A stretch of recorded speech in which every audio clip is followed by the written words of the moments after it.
اب سنتوں کی بات عرض کرنا ہے تھوڑی. حضرت والا رحمۃ اللہ علیہ کے پاس ایک صاحب آئے, انہوں نے بتایا کہ ہمارے اس ملک میں, آپ لوگ سمجھ بھی جائیں گے ملک کا نام, ہمارے اس ملک میں ایک گلوکار ہے جو پورے دنیا میں مشہور ہے.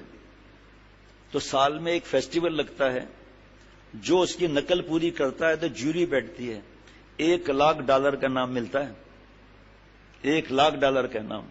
اب وہ کی پلاسٹک سرجری کرا رہے ہیں, اس کی جیسا ناک ہو جائے پلاسٹک سرجری کرا رہے ہیں, اس جیسے بال ہو جائیں, اس جیسا ایکشن, چلنا, ناچنا, کپڑے, $1,00,000. شیخ العرب والعجم پیارے شیخ نے فرمایا کہ آپ کو ایک ایسی نقل بتاؤں جس کے سامنے $1,00,000 کیا بیچتے ہیں, لاکھوں ڈالر کیا بیچتے ہیں, اس سے بڑھ کر جنت, اور جنت سے بڑھ کر خالق جنت. مانا کہ میر گلشن جنت تو دور ہے, مانا کہ میر گلشن جنت تو دور ہے, عارف دل میں خالق جنت لیے ہوئے. فرمایا کہ اس کو $1,00,000 ملے, ہارٹ فیل بھی ہو سکتا ہے نا, کیوں بھائی ہارٹ فیل بھی ہو سکتا ہے نا, اس آخر یہ پیسہ ڈالر ختم ہو جائے گا, اور اگر بچ بھی گیا تو وہاں پر تو وراثت کا کنسپٹ نہیں ہے, لیکن کتے بلیوں کے حوالے ہو جائے گا, ہے نا. نصیحت تو وصیت تو وہی کرتے کتے اور بلیوں کے لیے. انہوں نے بتایا کہ سامنے بنگلے میں رش لگی ہوئی تھی, ایمبولینس, پولیس سے. کیا ظاہری بات ہے, ہم بھی گئے تو پتا چلا سیٹھ صاحب نے بیوی کو طلاق لے کر بچوں کو نکالا ہوا, جرمن والا, وہ عیسائی یا جو بھی ہوتے ہیں, اور کتے اور بلیوں پر خرچہ. کم اس کو ہارٹ فیل ہو گیا 3 دن پہلے, تو کتے بلیوں نے نوچ نوچ کے ان کے کھایا. کروڑوں کروڑوں کی جائیداد ان کے نام پر رکھی ہوئی تھی, کروڑوں کروڑوں کی. بہرحال تو حضرت نے فرمایا کہ $1,00,000 سے اس کا موت بھی آ سکتی ہے, ختم بھی ہو سکتا ہے, لیکن میں جس کی نقل کی بات کر رہا ہوں یہ تو جو انعام ہے وہ تو ہمیشہ ہمیشہ کا ہے, جنت, خالق جنت کا. فرمایا وہ ہے آپ صلی اللہ علیہ وسلم نقل. انہوں نے پلاسٹک سرجری کرائی, یہاں پلاسٹک سرجری کی بھی ضرورت نہیں ہے, کالا ہے, گورا ہے, چمٹا ہے, جو بھی ہے مسلمان, بس آپ صلی اللہ علیہ وسلم نقل کر لے. اس نقل پر ایک حدیث پاک سناتا ہوں. چند قرآن پاک کی آیتیں بھی عرض کر لی, کچھ احادیث مبارکہ بھی عرض کر لی, 100 شہیدوں کے برابر ثواب. فتاوی رحیمیہ جلد نمبر 1 صفحہ 296 یا ایسا کچھ 196. فتاوی رحیمیہ کتاب الایمان والعقائد. جس شخص نے حدیث پاک, جس ترمذی شریف کی, جس شخص نے میری سنت کی حفاظت کی, دل و جان سے اس کو مضبوط پکڑا اور اس پہ عمل کیا, خالی پکڑا نہیں عمل بھی کیا, تو اللہ تعالیٰ 4 باتوں سے اس کی تکریم کرے گا. جب میں پڑھ رہا تھا نا, دل میں جو ہے وہ پھلجڑیاں پھول رہی تھی. 4 ایک تکریم اللہ فرمائیں گے, 4 چیزوں سے سنت کی نقل. جتنی سنتیں آپ دیکھتے جاؤ خرچہ کتنا ہے اور سوچنا کتنا ہے. ابھی افطار جب اللہ کی رحمت سے اللہ ہمیں کرائیں سب کو, تو اس وقت سوچنا پڑے گا یار افطار کروں یا نہیں کروں, نہیں سوچنا پڑے گا نا, ہے نا. شربت جتنی چیزیں ہیں حلال, سوچنا نہیں پڑے گا. ایک دن ایسا آئے گا کہ اللہ کو خوش کرنے کے لیے سوچنا نہیں پڑے گا, سنت کے لیے سوچنا نہیں پڑے گا.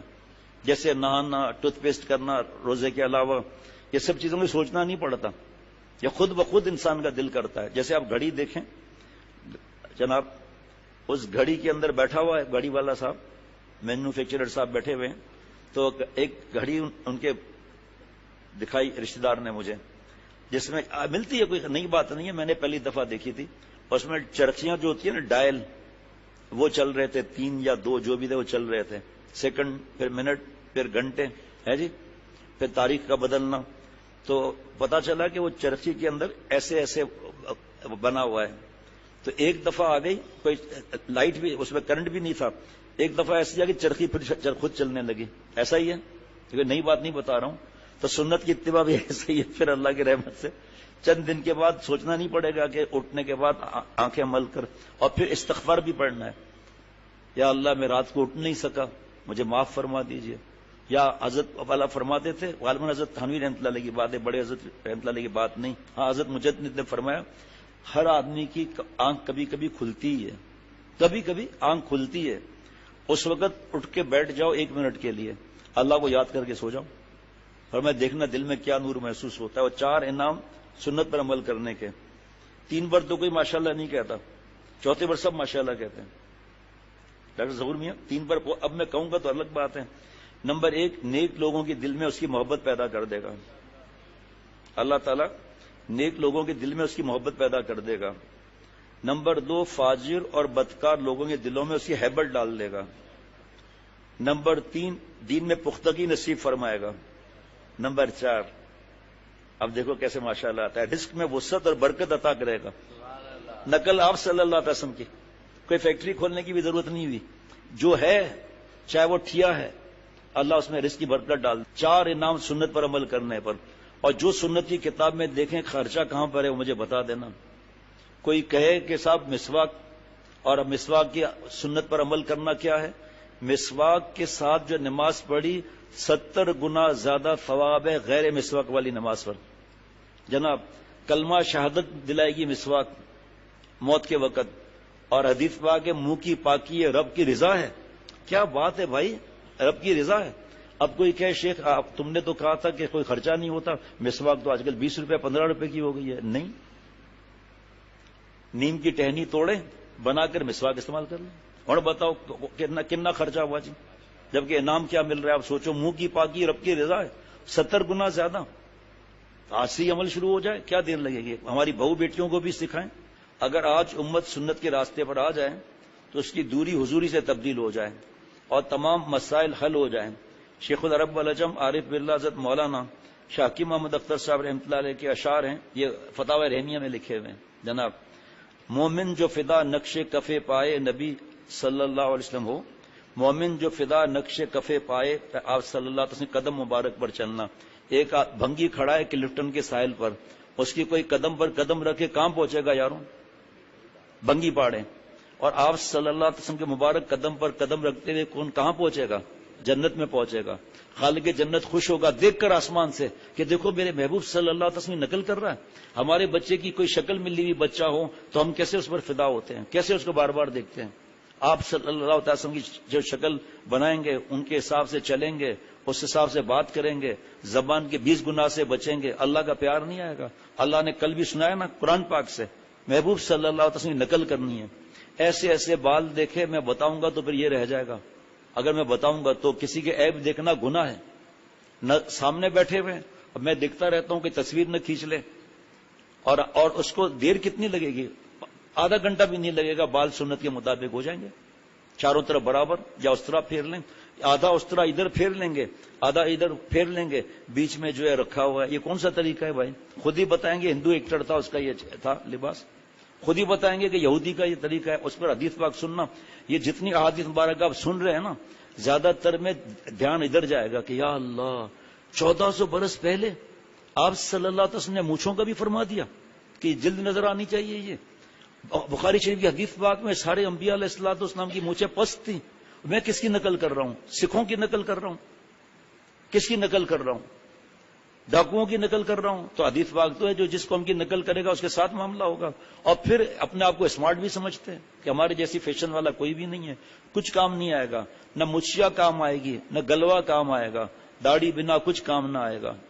حضرت والا کے اشعار لکھے ہیں وہاں, مومن جو فدا کفے پائے نبی ہو وہ زیر قدم آج بھی عالم کا خزینہ. گر سنت نبوی کی کرے پیروی امت, گر سنت نبوی کی کرے پیروی امت, طوفان سے نکل جائے گا پھر اس کا سفینہ. اور اتباع سنت کی عظمت پر ایک شعر تعالیٰ نے حضرت فرمایا ایسا لکھوا دیا جو بین الاقوامی شہرت یافتہ اکابر علماء کا پسندیدہ ہے. نقش قدم نبی کے ہیں جنت کے راستے صلی اللہ علیہ وسلم, نقش قدم نبی کے ہیں جنت کے راستے, اللہ سے ملاتے ہیں سنت کے راستے. ابھی سنت کا بیان چل رہا ہے جس پر کیا کیا انعامات ہیں آپ سنتے جا رہے ہیں. یہ حدیث پاک بھی سن لیں, ہم حیران ہو جائیں گے. میں تو بہت حیران ہوتا ہوں جب بھی پڑھتا ہوں, بار بار حیران ہوتا ہوں. جناب حضرت ابو سعید رضی اللہ تعالی عنہ سے روایت کرتے ہیں کہ رسول اللہ صلی اللہ تعالی علیہ وسلم نے فرمایا تم لوگ البتہ ان لوگوں کی تقلید اور پیروی کرو گے جو تم سے پہلے گزر چکے ہیں, تم سے پہلے گزر چکے ہیں. بالشت بر بالشت, ہاتھ بر ہاتھ, یعنی پوری ان کی نقل مطابقت کرو گے, یہاں تک کہ اگر وہ گوہ کے سوراخ میں بیٹھے ہوں گے. گوہ جو ہے ایک سوراخ بہت چھوٹا سا ہوتا ہے, گوہ کے سوراخ میں بیٹھے ہوں گے تو تم اس میں بھی ان کی اتباع کرو گے. حالانکہ حدیث پاک بتا رہا ہوں, حالانکہ وہ سوراخ بہت تنگ ہوتا ہے. صحابہ رضوان اللہ علیہ مجمعین نے عرض کیا یا رسول اللہ کیا آپ کی مراد یہود و نصارہ سے؟ 1400 برس پہلے آپ صلی اللہ علیہ وسلم نصیحت فرما رہے ہیں. آپ صلی اللہ تعالی علیہ وسلم نے فرمایا وہ نہیں تو پھر اور کون؟ تشریح اس حدیث سے معلوم ہوا اس امت کے اندر یہود و نصارہ کی بیماریاں پیدا ہوں گی. چنانچہ آج یہ امت بھی ان علماء کو جو وارثین انبیاء یا تو قتل کرتی ہے یا ان کا مذاق اڑاتی ہے، اور اولیاء کو اللہ تعالیٰ کے ساتھ رزق اور اولاد اور دیگر حاجت روائی میں شریک سمجھتی ہے، جیسے کہ اہل رسومات کر رہے ہیں جناب، کہ سمجھتے ہیں یہ بزرگ کے پاس جائیں گے اولاد مل جائے گی، اپنا عقیدہ خراب کرتے ہیں، اس سے مانگ کر شرک کرتے ہیں، اللہ بچائیں. اور یہ جو کہ انبیاء علیہ الصلوۃ والسلام کے جو وارثین، حدیث پاک ہے العلماء ورثۃ الانبیاء، یہ جو علماء انبیاء علیہ الصلوۃ والسلام کے وارث ہیں، ابے یار سب مولوی ایسے ہیں، ابے طبے یار ایسے ہیں، ابے یار مولوی کافر بناتا ہے. کافر بناتا نہیں ہے، بتاتا ہے. آپ نے خود بتایا کہ میں نے داڑھی کا مذاق اڑا رہا، آپ نے خود بتایا میں نے شرعی پردے پر ایسے جملے کہے، تو محسن نے جس نے میں بتا دیا کہ کلمہ پڑھ لو بھائی، اور نکاح اگر نہیں ہو گیا ہے تو ٹوٹ گیا ہے. نکاح کی تجدید کے لیے شادی کارڈ اور یہ دینے کی ضرورت نہیں، نہ اجتماع کی ضرورت ہے. طریقہ نہیں بتاؤں گا. دارالفتہ میں مفتی صاحب کے پاس چلے گئے کہ حضرت میں نے یہ کیا ہے، وہ کس طرح وہ نہیں بتاؤں گا، وہ نکاح پڑھا دیں گے. زندگی ایسی گزر رہی ہے، ٹخنے پر مذاق اڑا رہا ہے، جیب میں ہاتھ ڈال کر پیسہ نہیں ہے یہ لو تم جا کے یہ ٹخنا جو ہے وہ چھپا لو. چڈی والوں کو کیوں نہیں کہتے؟ کتا کلچر والوں کو کیوں نہیں کہتے؟ سوئمنگ کاسٹیوم بے حیا بن کر سمندر کے کنارے اور سوئمنگ پول وغیرہ پر ان کو کیوں نہیں کہتے تمہارے پاس پیسے نہیں ہے، پینٹ کے پیسے لے لو؟ 3 کوارٹر والوں کو کیوں نہیں کہتے؟ یہ بیچاروں کو پتہ نہیں ہے، یہ اس داڑھی ٹخنے کا مذاق نہیں اڑا رہے، آپ صلی اللہ علیہ وسلم کا مذاق اڑا رہے ہیں. ان کے حالانکہ ایک آدمی گناہ کو گناہ سمجھتا ہے، زبان بند ہے، کسی دن یہ اللہ کا پیارا بن جائے گا. جہاں زبان کھلی وہاں مرے.